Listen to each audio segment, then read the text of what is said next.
présente Mamadou Lamine Camara. Bonjour, je me présente Mariama Kane, alias Sister Rima.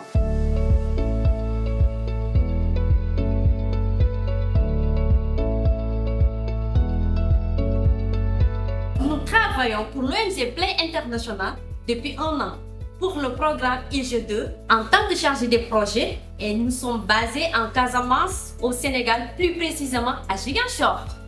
Nos missions consistent dans la coordination des activités du programme EJO. Nous intervenons dans les formations. Nous intervenons aussi sur le terrain pour accompagner les acteurs pour les monter en compétences et nous travaillons aussi pour tout ce qui est remontée d'informations.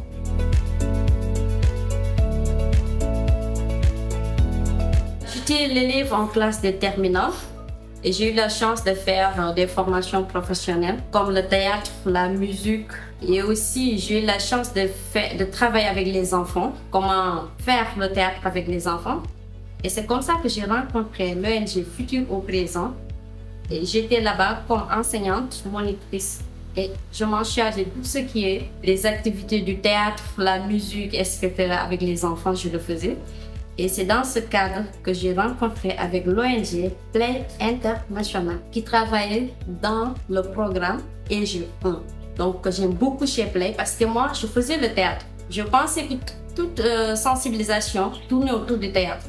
Mais avec Play, j'ai découvert que avec l'e-sport aussi, on peut faire des sensibilisations en passant des messages, en faisant l'e-sport.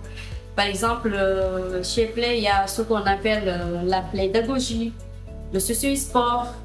Et donc, c'est quelque chose que j'aime bien. Moi, j'ai fait des études supérieures en droit privé, option affaires, jusqu'en master de recherche. Après les études, j'ai travaillé dans beaucoup de secteurs et beaucoup de domaines. Et je suis également responsable du mouvement Foulard, le mouvement s'appelle Biologie Sénégal. Je suis commissaire national aux ressources qui œuvrent dans le système éducatif pour les enfants en utilisant une méthode qui est le learning by doing. Le faire suite à ça, c'est dans le cadre de ces activités que nous avons rencontré Play dans le cadre du programme EJO 1 qui a enrôlé nos animateurs dans le programme. J'ai été positionné comme référent. À la fin de EJO 1, j'ai été recruté par Play International comme chargé de projet dans le cadre du programme EJO 2 qui est la continuité de EJO 1.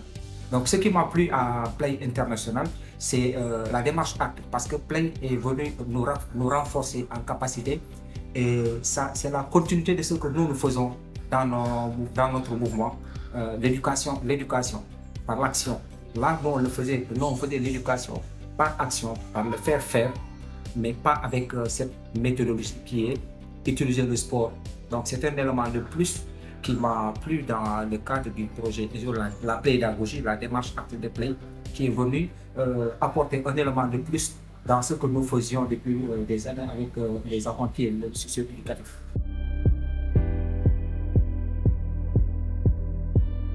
Pour les enfants au Sénégal, plus précisément à Ziguinchor, il n'y a pas beaucoup de pratiques du sport. Et aussi parce que tout simplement, ils pensent que quand un enfant veut faire des activités sportives, c'est juste qu'il veut jouer, il ne veut pas aller à l'école, donc on minimise ces activités.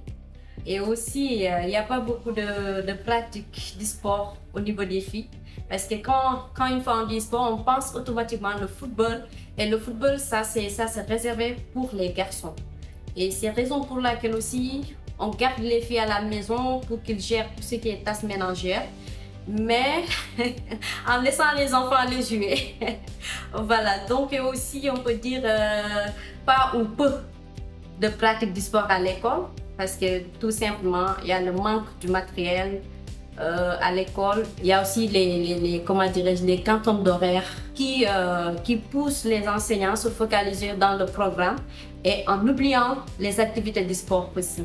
Et aussi, il y a le manque de mixité, exclusion de certaines personnes aussi.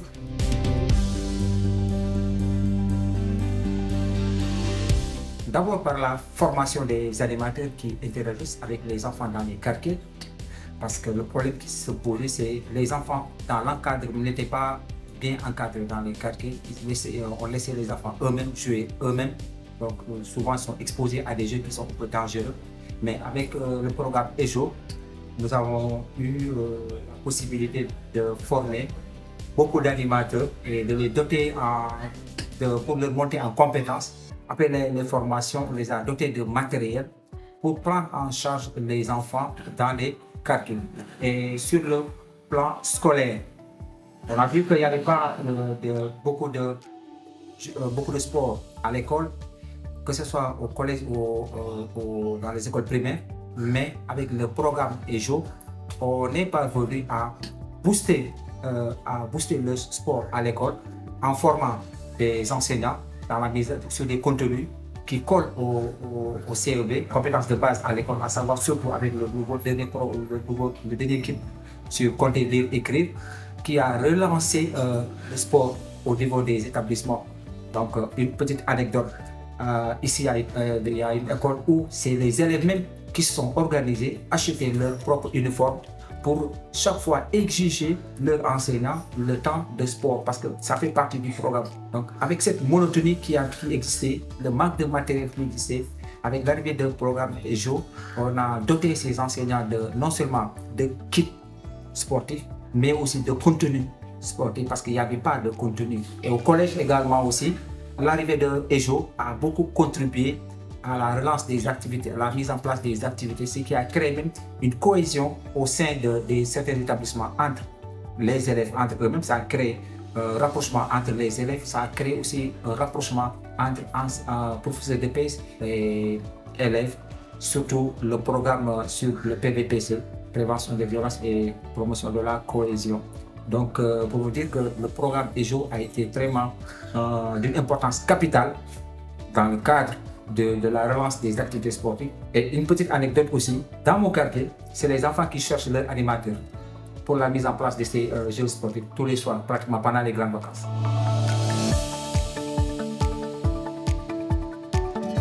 Le sport est un outil d'éducation car ça nous permet de s'amuser en apprenant. Cela transmet des valeurs et permet de développer des compétences chez les enfants. Et aussi chez nous, EJ2, on a un kit qui s'appelle Compter, qui permet de développer chez les enfants des compétences mathématiques chez les enfants. Il y a un jeu qui s'appelle Il faut tout pour faire un nombre.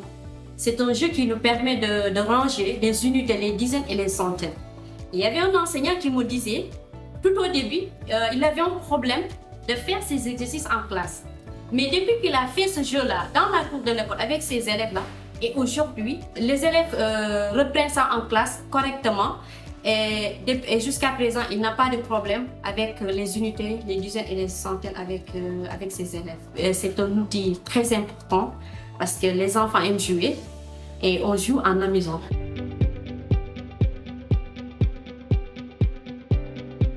C'est une vidéo que je viens de sortir qui s'appelle Senzela.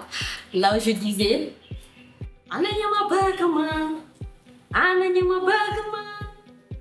Yena mo bëgg man yéenay Senzela man maay Senzela nañu bala Senzela loxo ci kaw Senzela xamee nga ma man fi ma ñëw di yomb xamee nga ma Senzela xamee nga ma man fi ma ñëw di yomb xamee nga ma Senzela